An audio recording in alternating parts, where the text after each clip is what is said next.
Bonsoir et bienvenue à ce plateau spécial. Très chers amis téléspectateurs, nous avons le plaisir de recevoir aujourd'hui, comme vous le savez, la foire internationale de Kaolack oblige. ba tax na tey dañu am mbégte dalal comme nous ko baaxoo di def chaque jour benn artiste ci seen plateau spécial bi sur la télévision du Saloum. Alors tey Carlou D moom moo nekk invité d'honneur au foire internationale bu Kaolack et donc war a jouer tout à l'heure léegi lay doon ci kanam juste après ce plateau avec public bu Kaolack def benn show bu spécial à l'occasion de la grande foire internationale de Kaolack. Carlou D, bonsoir et bienvenue à Kaolack. Bonsoir et merci beaucoup. Très bien. Alors, c'est la première fois que vous êtes au Kaolack? Moi, c'est ma ville. Je suis de Kaolack. Ah oui? Ah bah si. Ça, beaucoup de Kaolackois ne savent pas. Le savent, ils l'ignorent, mais bon. J'étais là de 93 en 1995. Après, j'ai quitté Kaolack direct pour Dakar. Lan moo la fi indi woon? Parce que mon papa dañ ko affecté fii. Il est homme de tenue. D'accord. Pour ne pas préciser. À un moment, il est fille. Il ñëw ak toute la famille. Ah donc normal que nga am ay quelques souvenirs. Bien sûr. Et sa deuxième femme, elle est de Kaolack. Ok. Je profite de l'occasion de saluer sa Nifa. Très bien. Et voilà.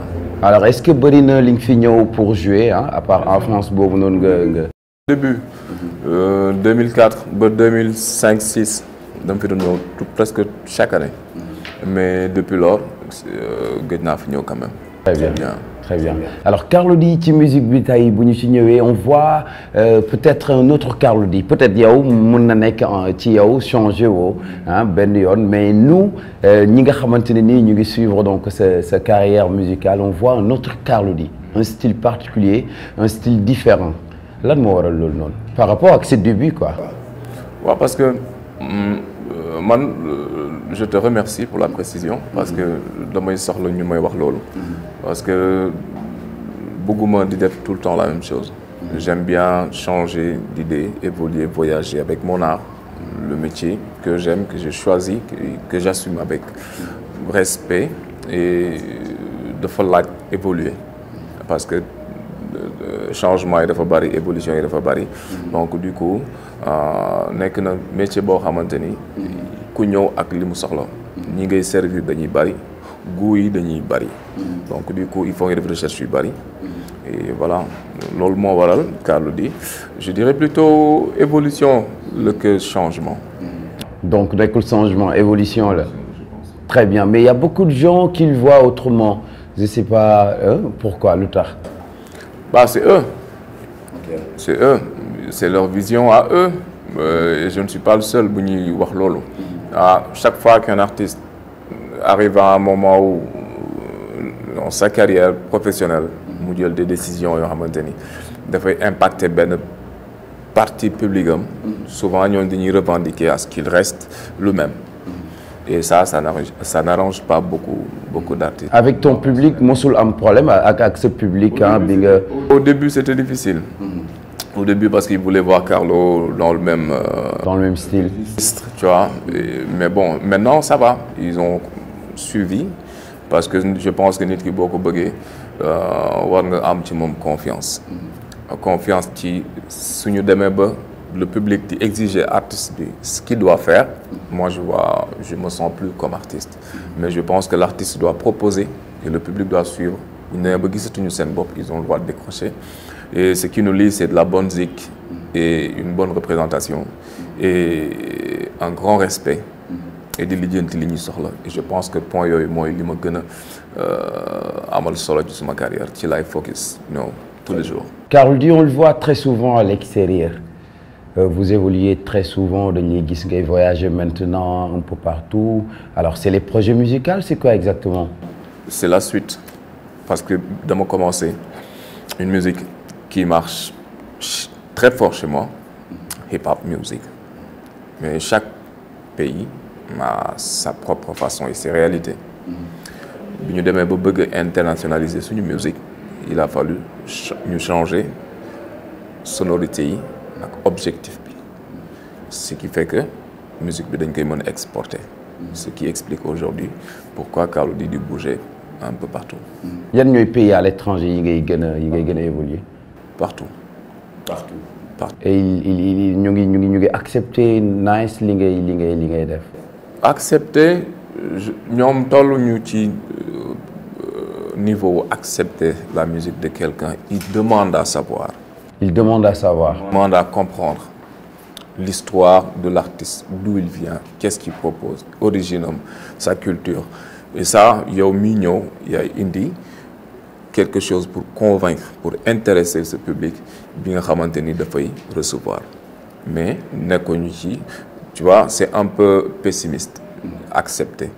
Mais quand tu te déplaces en tant qu'artiste, dem dans un autre pays étranger, tu retrouves un public mélomane qui cherche à comprendre.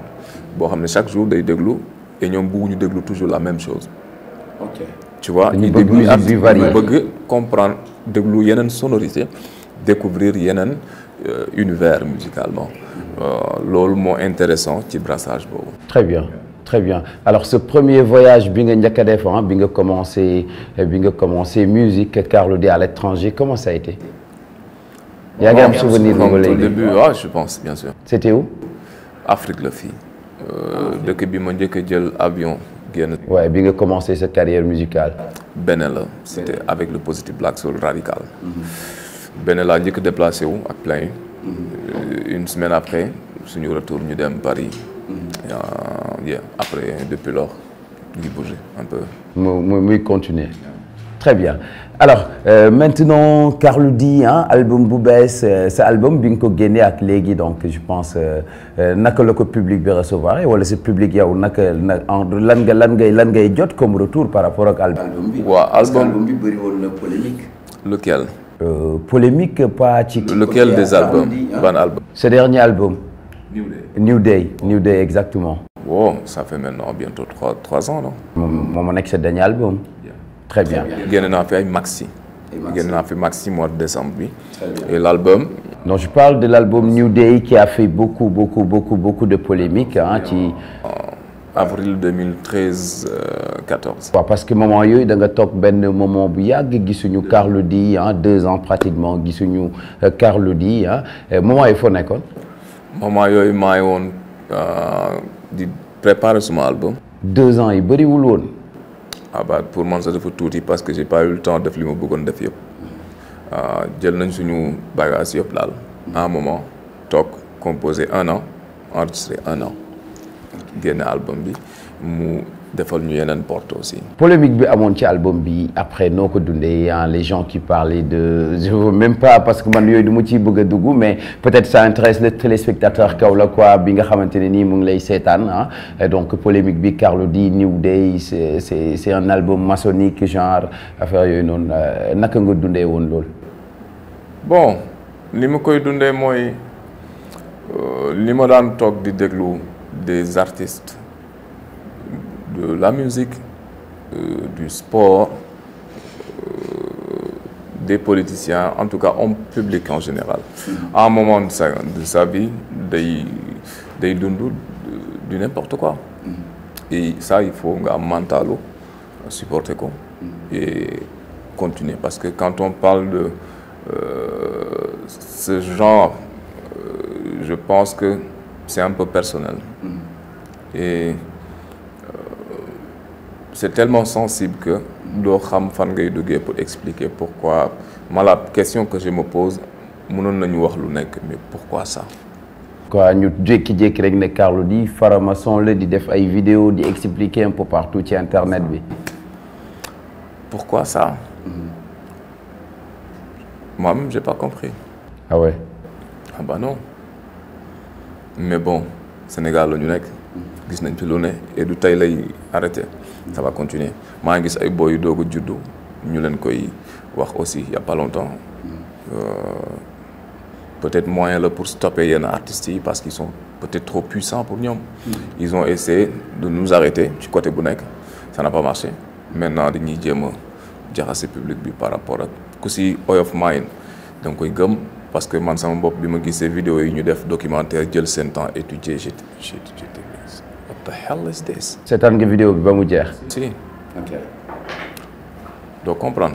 Et dafa am tellement cohérence que exactement exactement loolu moo jaaxal ñu bëri cohérence bi il a expliqué ah jël ay maison maçonnique ah teg def ay comparaisons yu extraordinaire. Mais tu sais quand tu vois un boy des Parcelles jékki-jékki commencé cartonner première fois mu dugg si le premier groupe hip-hop africain le plus mythique def tour du monde jékki-jékki dugg si le premier opéra africain de l'Ouest nekk l'acteur principal nga jékki-jékki gis ko ci roi yi di toog di seetaan les reines et autres tu te dis mais non c'est pas possible. Comment il a fait d'où il sort. C'est pas possible mais bon yàlla rek xam waaw. dëgg la alors actuellement lan moo nekk ay projet Carlou D yu gën a nekk sur place ah yoo xamante ne nii peut-être yaa ngi koy waajal très bientôt ñu am exclusivité bi sur la TVS. Ah tu sais y a l'album New Lion D va sortir non New Day c'est derrière nous. yaa ngi ci beneen album. beneen album bu war a génn. mun nañ am tur bi.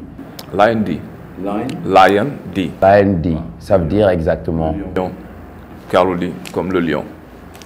You know, pour wane suñu esprit ne que ñun on lâche pas l'affaire. Alors qu'est-ce qu'on peut s'attendre ci sonorité musicale ci album Lion D. Musical musique vraie musique.